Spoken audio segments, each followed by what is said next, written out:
Santa Cecilia Noto DOC. This for us is a one of the heart, starting from its name, as our family's name is Planeta of Santa Cecilia. Many years ago, in 1998, we went to Noto, looking for the best terroirs to produce Nero d'Avola. This is Sicily's flagship variety. It used to be grown only in this area, which is where the grape was born.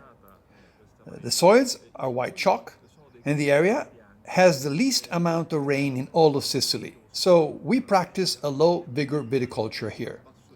The result is a style of Nero d'Avola completely different from the rest of the region.